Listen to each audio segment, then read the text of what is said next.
pleasure to introduce Dr. Jonathon Maguire. Dr. Maguire is an assistant professor of pediatrics at the University of Toronto, and he's also a scientist here at the Licaching Knowledge Institute. He's a pediatric staff member of the pediatric department at St. Michael's Hospital. And he also has an active practice in outpatient clinics as well on pediatric patients. His main research focus is on nutrition and development of children starting from a very young age. As you all know, what we do for children in a young age will have a great impact on the life of this kid in the future. So it's very important that we nurture and we take care of our kids so they become great adults and have the full benefit of the life that we're having as an adult. So in that sense, Dr. Maguire, he's involved in the Canadian Primary Care-Based Research Network, which is Target, that you'll see up there, Target Kids. It has nothing to do with the store. And he is the recipient of several awards. From 2012 to last year, 2014, every year he struck gold, receiving a major award. In 2012, he received the Samuel Foreman Young Physician Award from the American Society of Nutrition. In 2013, Canadian Pediatric Society Young Investigator Award. In that same year, he struck gold again, and he received an award, a New Investigator Award from the Canadian Institute of Health Research. And most recently, in 2014, he received an award from the Ontario Ministry of Research and Innovation, the Early Research Award. So I am sure that we'll be entertained here in a very good sense by Dr. Maguire, and I look forward to hearing his talk. Thank you very much. Thank you very much. Well, thank you very much. That was an awfully generous introduction. I hope he found the right guy today. I thought before we get started, I'd like to get to know you guys a little bit. And then I thought I'd tell you a little bit about myself. And then I thought I'd tell you a little bit about the work that I do. Does that sound all right? Okay. So tell me about you. Where do you guys come from? Where are you from? Branksome Hall. Fantastic. Been there. U of T. UCC. Fantastic. Been there too. Where else? Where are other people from? Western Centennial Secondary School. Fantastic. Well, welcome. Welcome. Anybody else from any other schools or other groups around Toronto? East York Collegiate. Fantastic. Anybody from North Toronto, my alma mater? Oh, man. All right. No worries. I won't hold that against you. So let's talk a little bit about child health. And I thought I'd start by telling you, I'm going to show you a bunch of pictures. I pulled most of them off the internet. They're publicly available. They're not mine. They're other people's, and I hope that's okay. And I wanted to start out with a quote. And Vinod Khosla is one of the most successful entrepreneurs there have ever been. And he was one of the founders of Silicon Valley, founded Sun Microsystems. And this is one of his famous quotes. I probably failed more often than anybody else in Silicon Valley, but those don't matter. You don't remember the failures, you remember the big successes. And I think that's true. I think that's true in life and in research too. Nobody counts how many times you fail. They only count the number of times you succeeded. If I told you how many applications I put in to get those awards you were just hearing about, you'd blush. But we don't remember those. We only remember the successes. So I thought I'd tell you a little bit of my story, which might be of value to you. to show you a couple of things. One, that I'm an inner city guy, went to North Toronto Collegiate. I'm a pretty normal character most of the time. And the people I work with are also pretty normal people too. So I thought I'd start off by telling you a little bit about myself. So I grew up in Toronto, went to a regular secondary school, got into the University of Toronto. I did an undergraduate degree at the University of Toronto. I'm the top left, the guy with the spitball. You can't quite make him out. Lots of people. And then miraculously, I got into medical school to train to be a doctor. The reason why I wanted to become a... Anybody know who that is? Who's that? What? Doctor Who? Doctor what? So I don't quite... yeah, right, Doctor Who. Right. No, I didn't want to become like Doctor Who. This guy carries a screwdriver. Yeah, somebody got into my slides. But no, I wanted to become like a real doctor. Who's that guy? Oh, yeah. Man, I'm really not doing well here, am I? But no, actually, I wanted to be a really good doctor. And I thought the best way to do that was at the University of Toronto. So I did medical school at the University of Toronto. And then I decided after that I wanted to be a children's doctor, a children's expert. So after 4 years of medical school, I did another 4 years of training to be a pediatrician. And pediatricians take care of children. And they do a lot of things with children, some of them good, some of them not so good. We learn over time. But the long and the short of it is pediatricians rock. And when I was finished with that, it struck me that I also wanted to be a scientist. There were so many things that I was seeing in medicine that I didn't understand or that didn't make sense to me, that didn't necessarily fit with where I had come from, that I thought I could make better. So I wanted to be a scientist. And so I had these ideas about what it would be to be a scientist. Who's that? Come on. You've never, this is Dr. Nefario. Nobody knows Dr. Nefario? Okay, well, anyways, famous scientist. But no, I didn't want to be like him. I had other mentors. Can you see the resemblance? Maybe I have more hair, I don't know. But I wanted to be a scientist, so I did 2 more years of training, academic training, to be a clinician scientist. So I'm a practicing pediatrician. I take care of children, and I also do research. And so if you combine the 3, it kind of makes up to me over on the other side. Do you know who, before I took the face off, whose picture that is? Who's that? This is some of the old-timers. The Fonz! It's Henry Winkler. Right, so you put them all together, and that's just about me, Henry Winkler. And so that's my story. And now I thought I'd tell you a little bit about how I got into this business. And you see, it all started with of mice and men. And I thought when I first got into research that what I needed to do to be a scientist was to be in a laboratory and to do laboratory work and work on mice. But the thing I figured out after a little while is that I didn't really want to make the healthiest mice on the planet. Like, it didn't really turn me on. And I know mice are amazing, and we learn a lot from mice about ourselves, but I didn't want to do that. I wanted to learn about people. I mean, I was treating people, and I wanted to learn about people. I wanted to learn more about people, especially children. So I want to tell you a little story about the kind of work that I got into and some of the founders. Anybody know, ever heard of a character by the name of Jon Snow? Who was Jon Snow? I see some nodding heads over there. Who was Jon Snow? Game of Thrones, different Jon Snow. Okay, well, he existed a long time ago. Game of Thrones, yeah. No, different guy. So he existed, do you know? Cholera, yeah. He existed around the mid-1800s, and he was a physician in London. And it really bothered him why so many children and adults were dying of cholera. There was this big epidemic, and he started keeping track of the people who had and died of cholera. And he put them on a map, and here's his map, sort of updated map, but basically the map of all the cholera cases here in this area of London.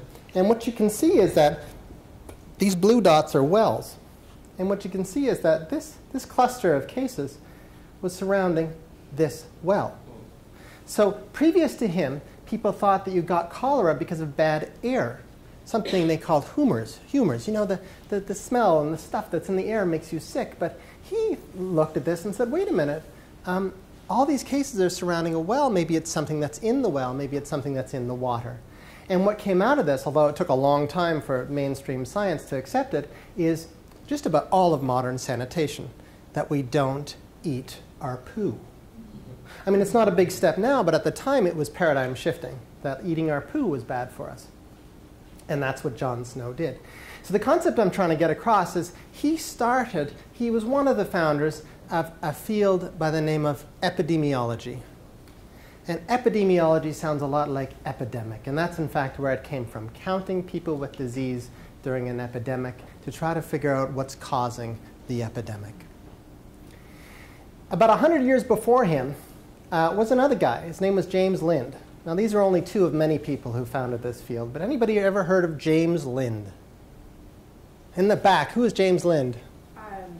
He was on ships and basically figured out about scurvy, that if you give people citrus, then they don't get scurvy. Yeah, so he was a doctor. He was a ship's doctor back in the mid-1700s, and he had all these ideas about how to cure scurvy. Most of them were completely wrong, but what he did is he had a group of sailors, you can see some of them here in this painting, that had scurvy. And he assigned, somewhat randomly, certain sailors to certain remedies. And he watched to see what happened as their disease progressed. Some of these sailors, he gave a little bit of lemon juice. Others, he gave other things, like spices and so on. And what he noticed was that the people who got the lemon juice were cured of scurvy. Now, in fact, it took a long time, maybe another 50 years, for people to believe him. I'm not sure he actually believed him until the sailors started noticing this. When they took citrus fruits, they didn't get scurvy. And so one really brave admiral said, I'm going to have lemons on my ship and give it to everybody. And that ship went to India, and nobody got scurvy. And what he did was he did the first randomized control trial. He separated people into roughly random groups, gave some of those people something, gave some of them another thing. The people didn't know really what they got, and he objectively watched what happened. For a long time, we thought things like bloodletting was good for us. But when we did these kind of random experiments, it didn't turn out to do anything at all. So he was another one of the founders. So I've talked to you about two big fields of epidemiology. One is observational epidemiology, where we count people and observe what's common among the people with illness.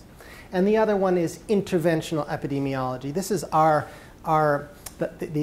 the most analogous type of research to an experiment in the traditional lab sense, where people are randomized to interventions and we follow their outcomes. And a lot of people at the Lee Cushing Knowledge Institute are epidemiologists, and we do epidemiology, and I'm one of them. So let me talk to you a little bit more about my work. I was really interested in counting children and the kinds of problems that children get. And I had seen a lot of children through my medical training and through my pediatric training. And what I realized is that you could actually study children here. Do you know where that is? Do you know what that looks like, what that is? You ever been there? You've been there. Where is that? It's a waiting room. What do people do in a waiting room? They wait, which means they're not doing much, right? Which means that's a good time to study them, because they're really not doing a whole lot else. And, might be kind of fun to be part of a scientific study while I'm sitting here waiting, doing nothing. So what myself and my colleagues at the Hospital for Sick Children, Catherine Birkin and Patricia Parkin, did is we developed a system to be able to keep track of children through the waiting room of their doctor's offices. Now, children aren't very good research subjects. Anybody know a 2-year-old? Yeah, you seen a 2-year-old? Yeah, okay, well, I don't have to tell you any more about how good a research subject a 2-year-old is. Not very good. But in the waiting room, we can watch them without them being too disturbed by our presence. And in fact, this idea that you can watch and follow children has been getting a lot of attention recently. And this was on the cover of Science magazine. This is a basic science magazine, or journal, a peer-reviewed, very high-impact journal, all about the basic biology of all things parenting. So parenting and early childhood are getting a lot of press these days, and for good reason. Now, I want to tell you a few stories about children, and I'm going to ask you if you know these guys, okay? So this is Michael. Michael's 4, and Michael is obese. I mean, he's really obese. I mean, he's heavier than 10,000 other children. Like, he's really, really obese. And I see children like this not infrequently. So what do we know about Michael? Well, do you think his future is bright and this is a temporary thing and it's going to wear off? Or do you think his future is less optimistic, that he's going to have problems down the road? What do you think? Temporary. You think it's temporary? Kitty fat and we're going to grow out of this?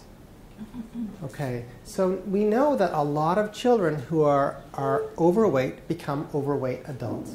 That whatever has happened in this past 4 years, I mean, geez, it's only 4 years, is going to stay with this child probably for the rest of their life. And cardiovascular disease is the leading cause of mortality in Canada. And in fact, children who are obese cost about $19,000 more to society for healthcare reasons for every child who's obese, which works out to many billions of dollars annually in Canada. So a big problem. And something happened in the first 4 years. Okay, this is Shanique. Shanique is like beautiful. And Shanique is 5. And Shanique's just entered senior kindergarten. And Shanique is not ready to learn. So she hasn't, somehow in the first 5 years, she hasn't picked up the kinds of things that one needs to be able to learn from the school system. What might those things be? Can you have an idea of what some of those things might be? You're 5. Following instructions. You have to be able to sit there and listen and follow instructions. What else? Reading. You might not be able to read, but you might kind of know some of the alphabet. Focusing, right. Sitting still, focusing. What about working with others, playing in a way that's, socially acceptable? All of those things happen before you get to school in the first 4 or 5 years of life. And somehow, she hasn't picked those things up. And what do you think that means for Shanique? Not universally, but very likely. Is this a transient thing? It's going to go away as she learns more? What do you think?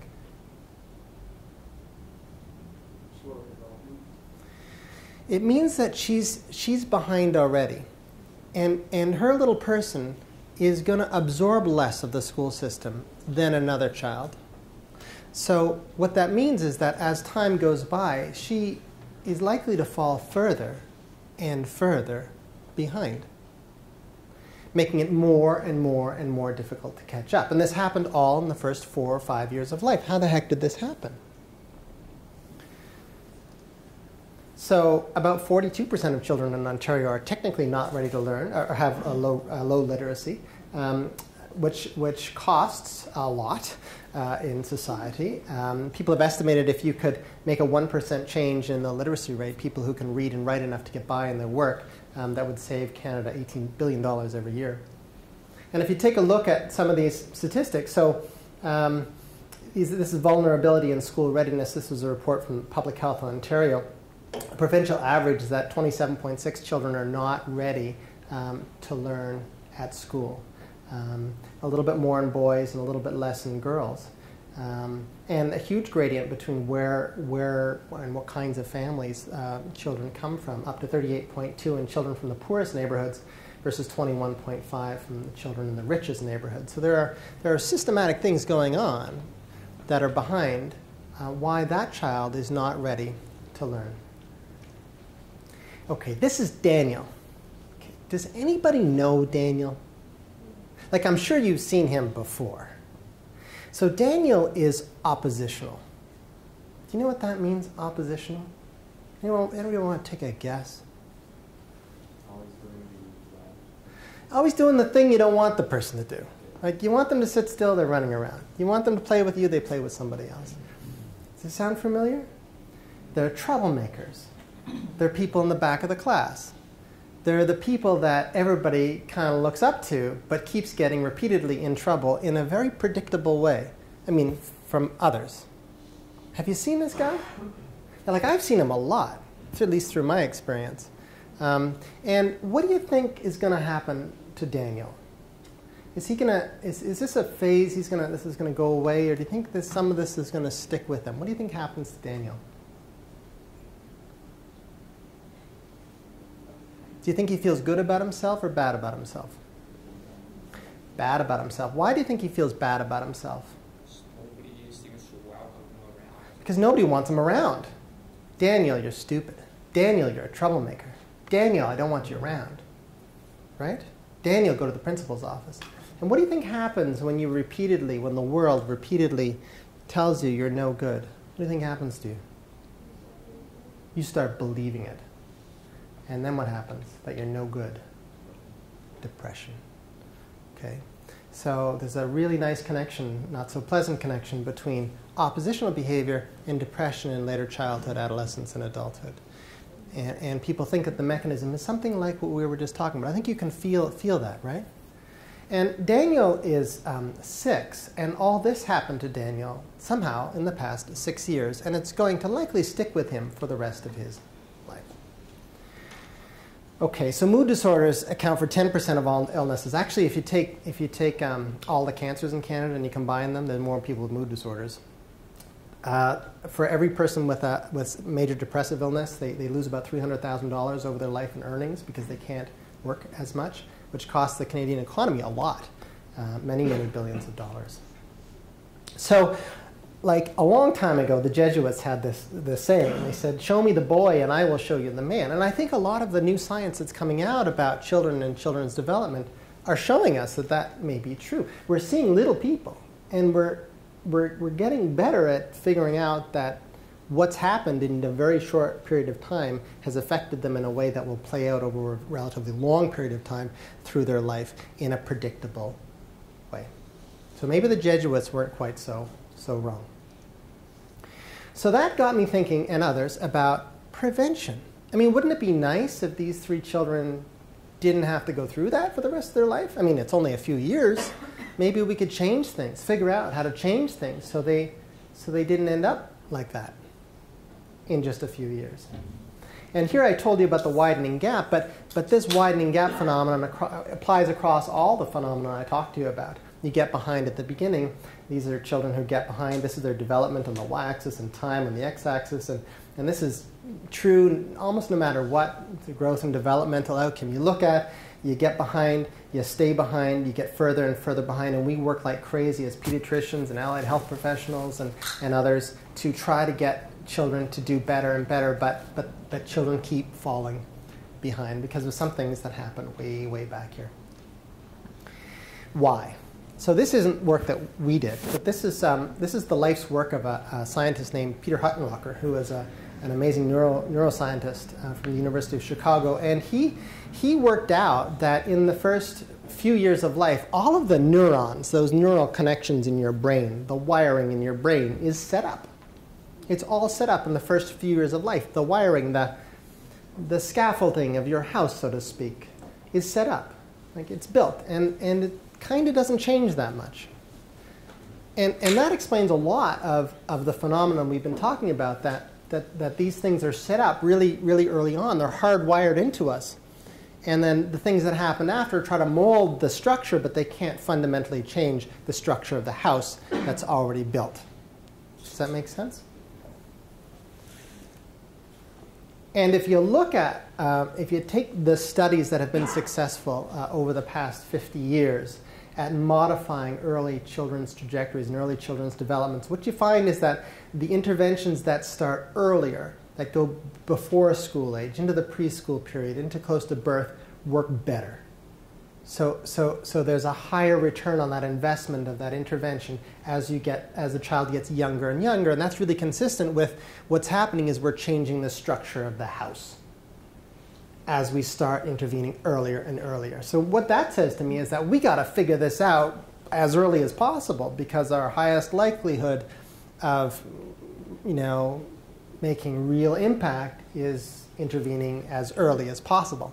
problem is, it's hard to figure out which children are going to end up like that at 4 or 5 when they're 1 or 6 months or when they're born. But maybe it's not impossible. And that's what I've been trying to do. So I want to show you this little clip. This is a clip by a famous economist who basically studied a lot of the early childhood interventions. And he figured out that the return on capital on human investment in the first years is about 10%, which is really, the annual rate of return is very, very high from an economics point of view. So I want to introduce you to him. He talks about, can we actually build healthy children?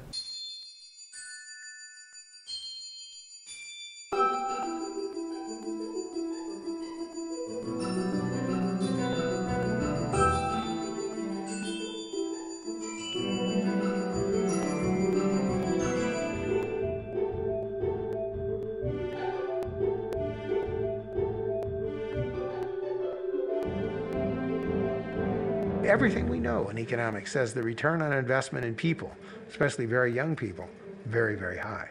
Right now, a lot of economists don't have a clue of what's going on. I mean, a lot of economists, and probably me included. But when we start thinking about how to get fixes to get the economy started again, we have to be a little more careful than we've been in the past. We have a big emphasis now on potholes, infrastructure it's called. The new director of OMB, Peter Orszag, has actually written a definitive study of what the economic rate of return is to potholes. And he found that they're pretty low, actually. What I learned and became so important was that investing in people was as important as buildings or structures or roads, although those are important too.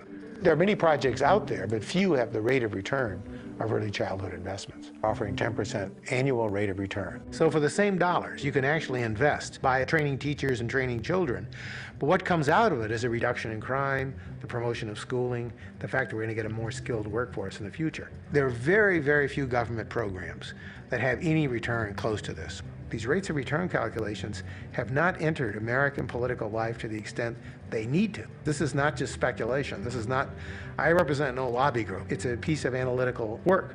Early childhood programs is one of the highest returns that we have on the docket right now available to make in American society. So it's foolish not to use it.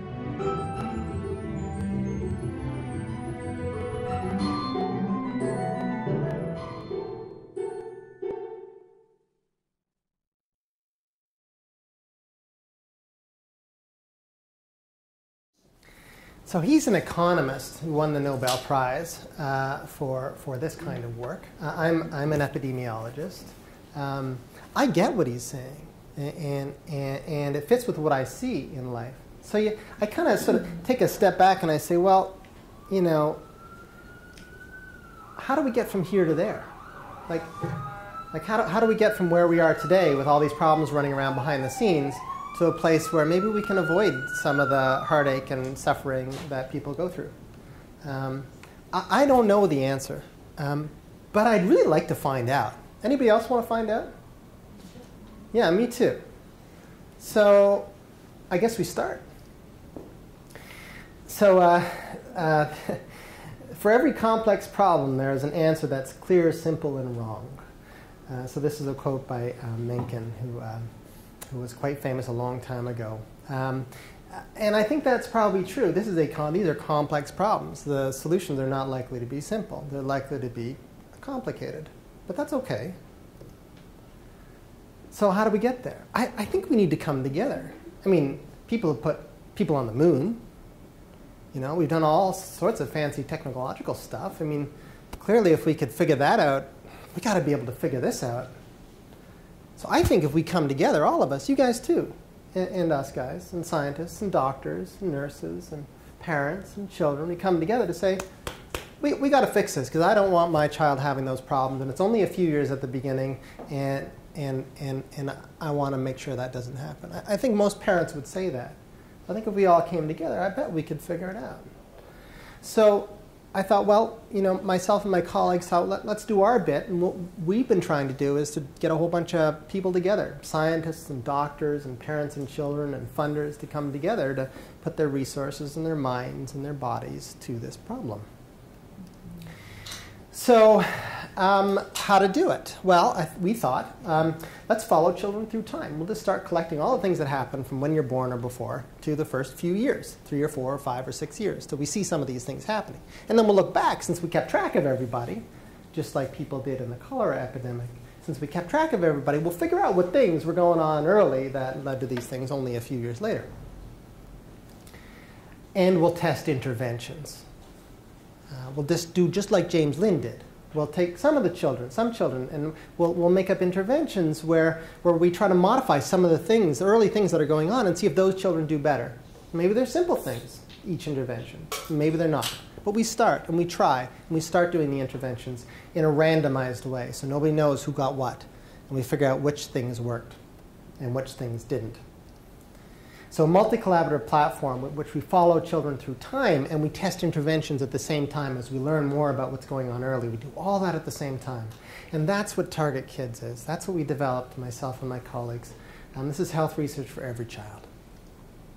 So how? So how do we do that? We talked about the waiting room. Well, I'm going to tell you how people have followed children up to now. And you're going to laugh, but it's true. This is how we did it. We would have a van, and we would show up in malls, essentially, and we would say, bring us your children into our van and let us measure them and poke them and take blood and hair and pee in a cup. And how many parents of little kids do you think did that?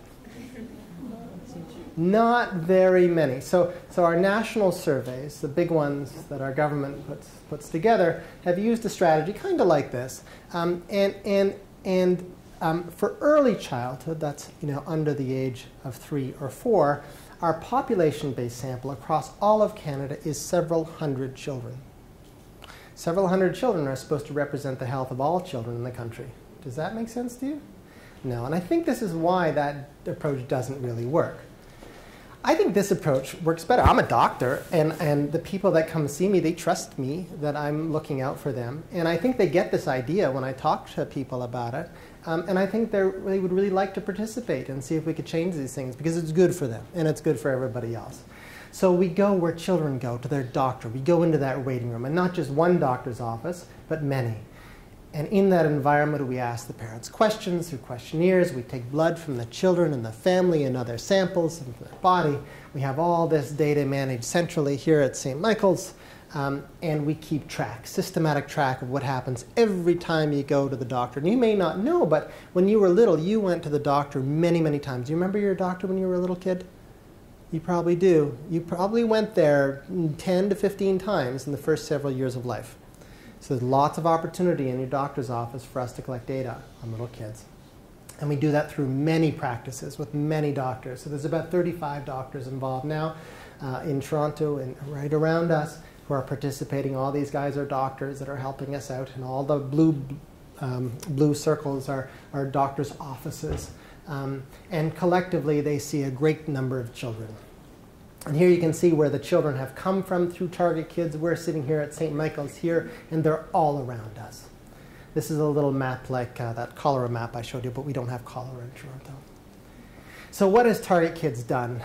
We started this, myself and my colleagues, about 5 years ago. And these are some of the things we've done. We've developed a LifeCourse platform. So with data, we have data by linking up to other groups in Ontario, like Born Ontario and something called the Ontario Birth Study, which studies pregnant mums.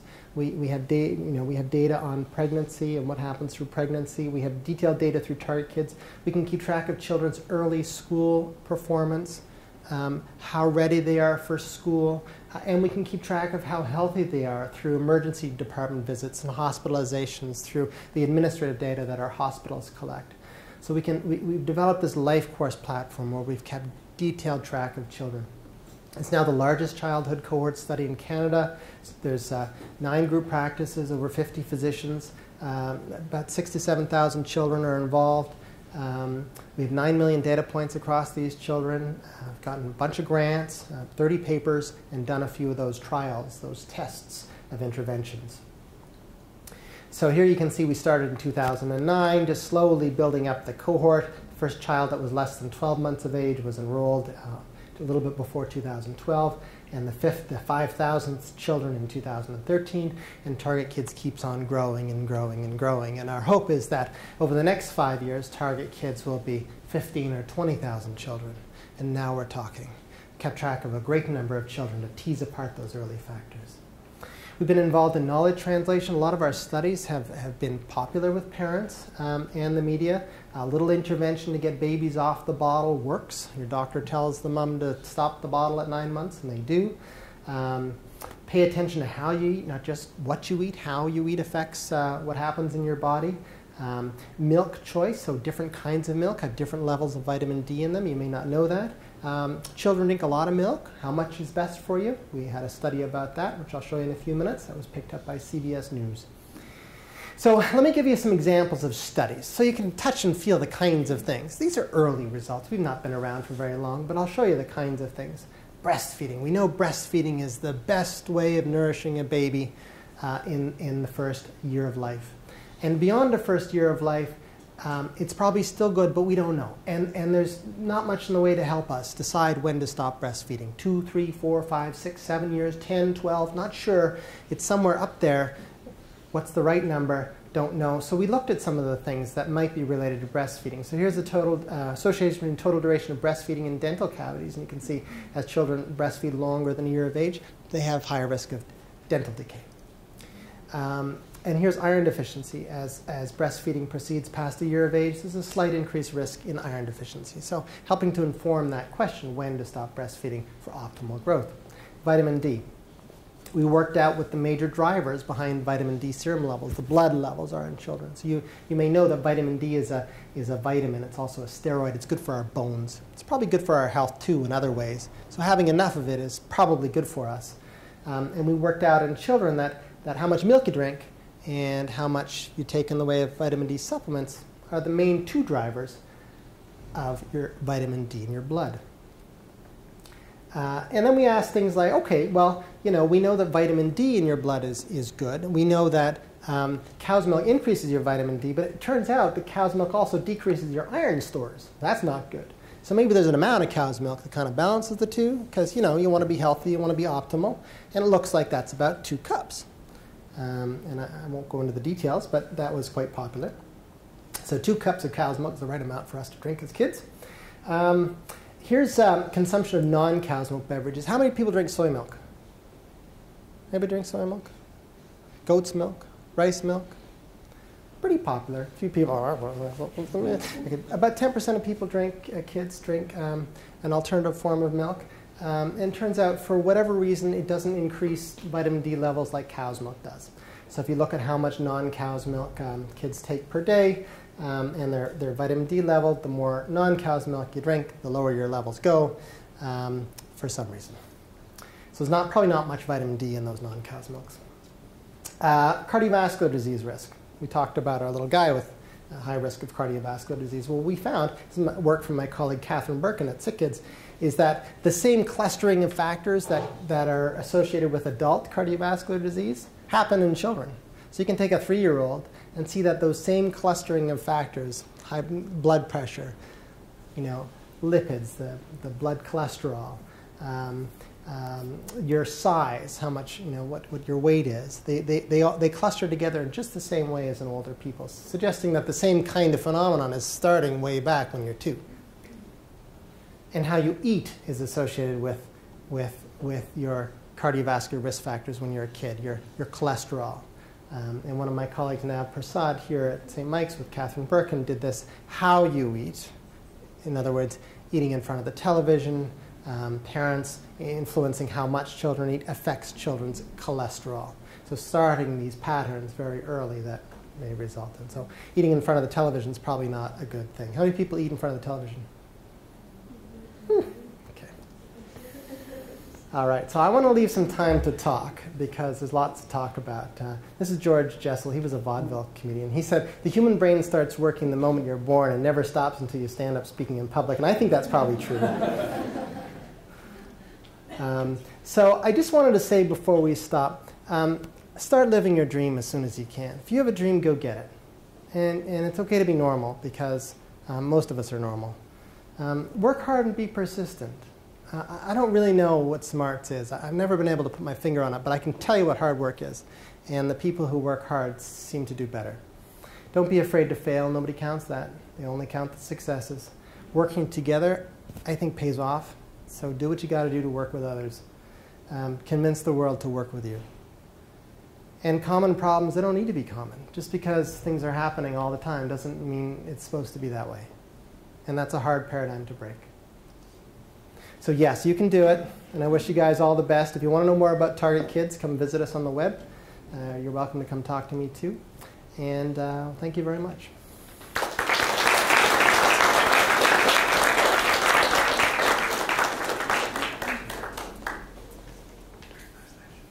Okay, so we're open for questions here. Who has the first question? We have about 20 minutes. So, lots of questions. Okay, I have some too. So, if you guys didn't have any, go ahead. Kids eat in front of TVs. Nowadays, they're doing whatever the iPads or PlayStation and watches. Yeah. Is that similar? I think people conceptualize it the same way. So the idea is when you're doing something else, you're not really thinking about eating. And when you're not thinking about eating, you're not paying attention to the cues your body's telling you, the signals your body is telling you of when to stop. You just keep doing it because you're doing something else. Yep. Yep. Did she have a question? Huh? Yeah. Oh, is that what you wanted to ask? Okay. So I have one. My question is, you should. In the beginning, you showed an impressive slide that showed that 42% of kids in Ontario have low literacy, correct? So that statistic is from Statistics Canada. 40% of people in Ontario are considered to have low literacy. Yeah. There we go. Oh yeah. 40% of people. Yeah. Of people. Oh, okay. Yeah. And obviously, from what you showed, that is probably an impact of what happened in the early age of those people, correct? Yeah. So, as father of young kids that I am, do you think that maybe the school system is not ready to have young children in the school system? Are we putting our children in school too early? And that's why, even though they're in there, it's as if they're eating in front of the TV. You know, they're not capturing what the teacher wants them to do. Yeah. What's your opinion on that? Well, that's an excellent excellent observation. I can tell you what the literature says about that, and the literature is pretty consistent that the earlier you start kids in school, the better they do. And I think. So some people say, well, that's because school is really amazing. And that is one possibility. School is pretty amazing. But the other possibility is that we've just started earlier. And, you know, when we start earlier, things get better. And they get better and better. So, you know, there's been a major push for all-day kindergarten in Ontario, which is probably a good thing. But it's about starting school earlier. But I think there's a lot we can do with kids even before they get to school to help them be ready for school. If school readiness is so very important to what happens down the line with school and life and jobs and employment, right? Then paying attention to those first few years and figuring out what us as parents can do, I think is really important.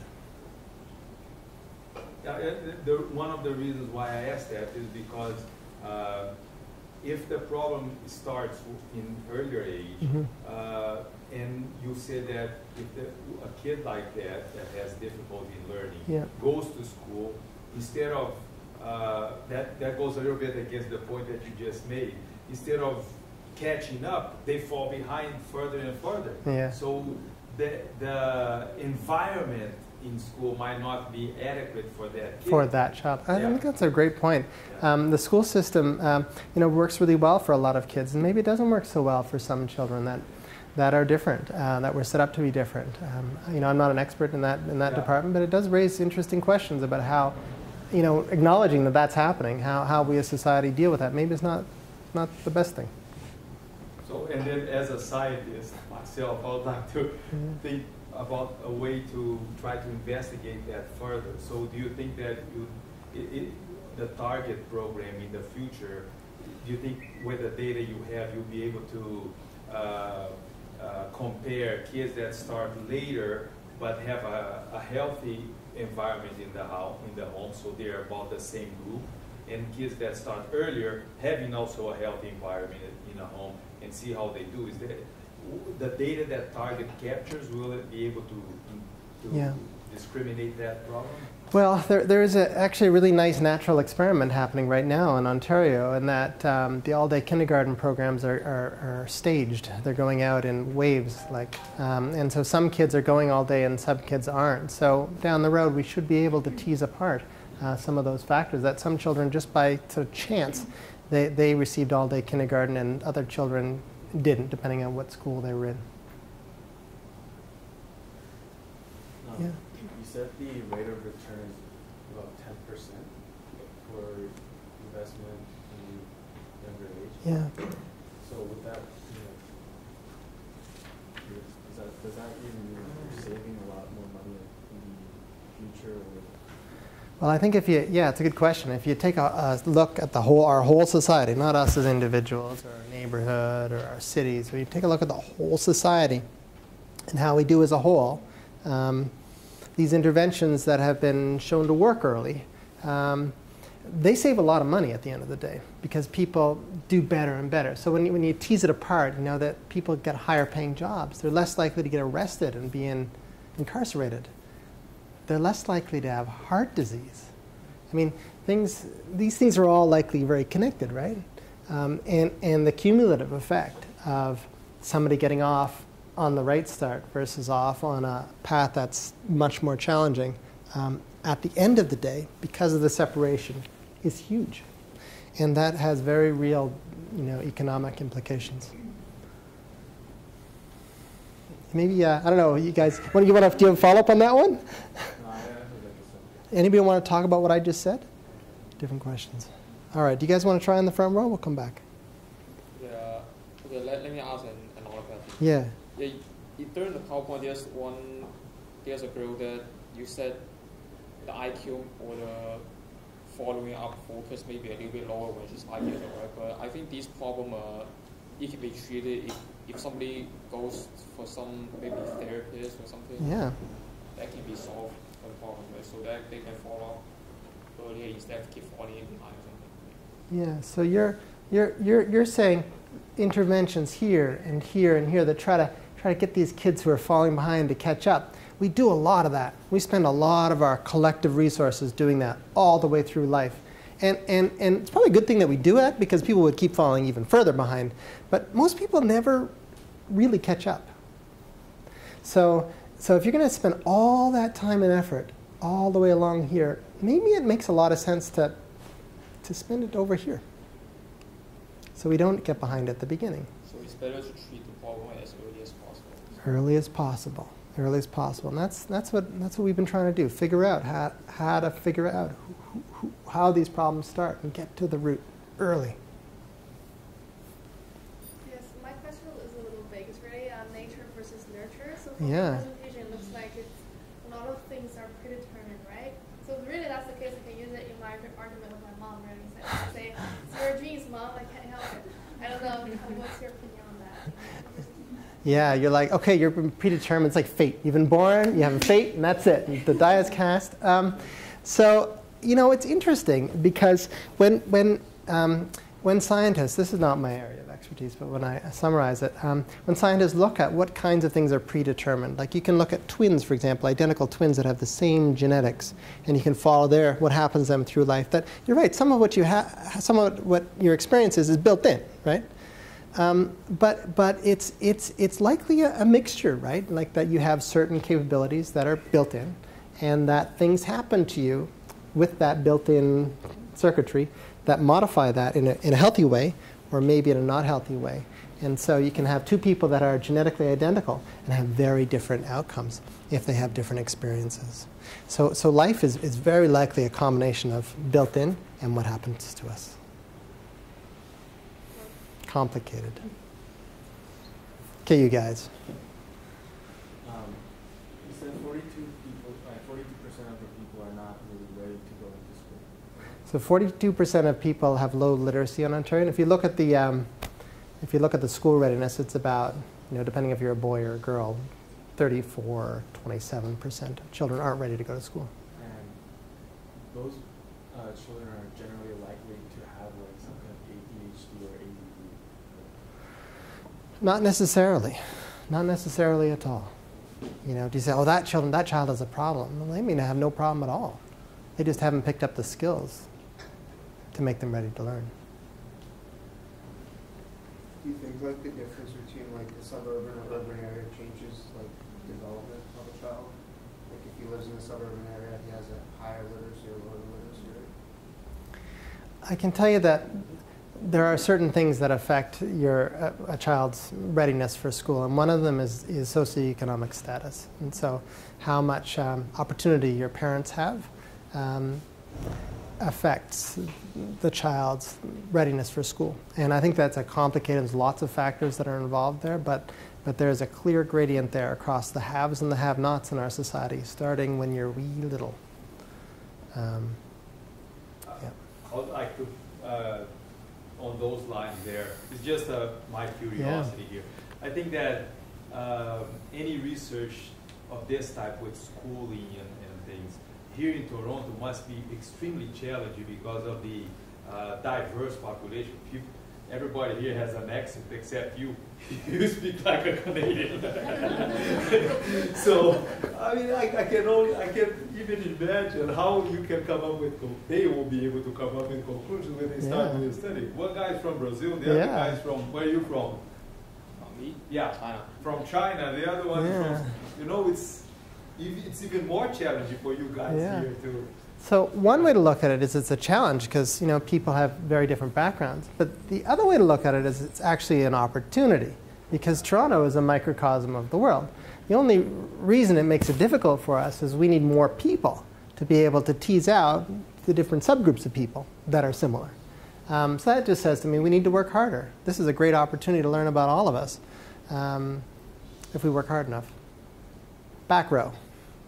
Want to try in the corner? You know how you said that if the child in their early years is, let's say, rebellious and they're not able to pick up on the skills, are you able to sense that much earlier on, like when they're 1 or 2, so that during those years, before they go to school, the parents can like specifically focus on like aspects that could adhere to them to be successful? Yeah, so you're talking about Daniel. Where did Daniel go? Him. Yeah. So what you said is exactly what we're trying to do. Because there are things that you can look back and there are things already known that are predictable, that happen early on, that make it much more likely that a child is oppositional. So I'm just going to give you a few sort of relatively severe examples. So child abuse, for example. Is well known to be associated with oppositional behavior. And there are other things too that are known. But I think a lot of it isn't known. And that's what we're going to try to do. Figure out how to say, whoa, whoa, whoa, whoa, whoa, whoa. Not when you're 4 or 5 and you enter the school system and they're like, whoa, this guy's from Mars. But when they're 1 or 2, when they're actually kind of cute and cuddly and modifiable. And in fact, there are some programs that are already in existence that have been tested amongst parents who have like wee little children who are oppositional, and that they change the child's behavior by modifying the parent's behavior and the parent's interaction with the child. And they don't cost that much. And the result is potentially very, very good. So we already know some things. I don't think we know everything for sure, but we know some things. And what I've been talking to you about is very consistent with what we know already. Yeah. So you mentioned the socioeconomic status impacts these factors, but I'm just curious if the age of pregnancy correlates at all with later on outcomes, or? Yeah, it's such an interesting question. These are the kinds of things we're trying to get at. And so you're saying age of pregnancy and parenting, and right? Yeah. This is the smorgasbord we're trying to tease apart. Yeah. So I mean, people of higher socioeconomic status have kids when they're older, in general. So I don't know. I mean, good question. Is there something to do with that? I don't know. Lots of stuff happens in pregnancy, exposures, and things parents do, and illnesses that parents get during pregnancy, and illnesses that parents have before pregnancy. We just don't really know how those play out through life, but I'd really like to tease that out. Yeah. What are you looking at right now? So we're trying to look at, we cast the net broad, and we're trying to look at the things that we believe, we guess, hypothesize, guess, are associated with healthy child growth and development. So I want to give you a classic example of a pitfall. Back shortly after the Second War, there was a big American cohort study. They were looking at cardiovascular disease to try to figure out how heart disease happened. And the scientists didn't believe that smoking had anything to do with heart disease because they were all smokers. So they didn't keep track of smoking, which is the #1 risk factor for cardiovascular disease that's known. So, right. So we don't want to miss. Yet there's lots of stuff I'm sure that we just don't know about that we may not be capturing. So we've cast the net broad.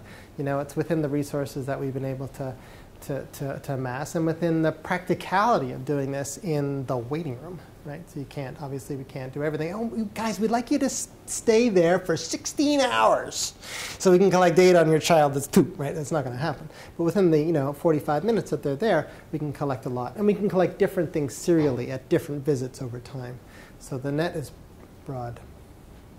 And how long longitudinally should you be, or do you think you want to be looking, considering that difference only exacerbates over that amount of time? Over time. Diverge? Yeah, as long as my gray hair lets me do it, and my colleagues too have the same philosophy. We'll keep following these kids. As you say, people might say, oh, you know what, they're 4 now. You're wasted your time. You haven't found anything. Yeah, because as you say, the effects are pretty small at 4, but by the time they're 8 or 10 or 12 or 16 or young adults, the effects are probably much bigger.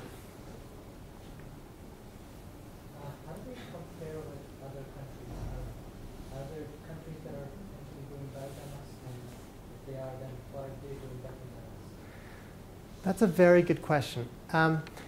There's 2 problems with that. One is that we haven't done the greatest job in Canada at measuring children's health and development and outcomes. So we don't have as good a data as a lot of other countries, and I think that's a problem.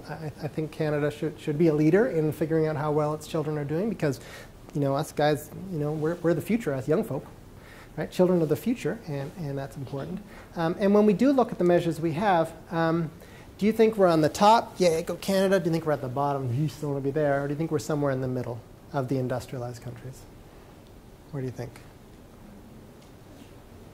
Yeah, we're in the middle of the pack. We're not at the top. We're not at the bottom, fortunately, but we're in the middle of the pack. And as a Canadian, I sort of think, well, that's not good enough. We're Canadians.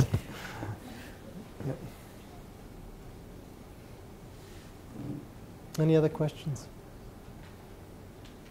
Well, I wish you guys all the best, and feel free to come up to me and talk later. I'll stick around for a few minutes. All the best to y'all. Thank you. Thank you for the opportunity.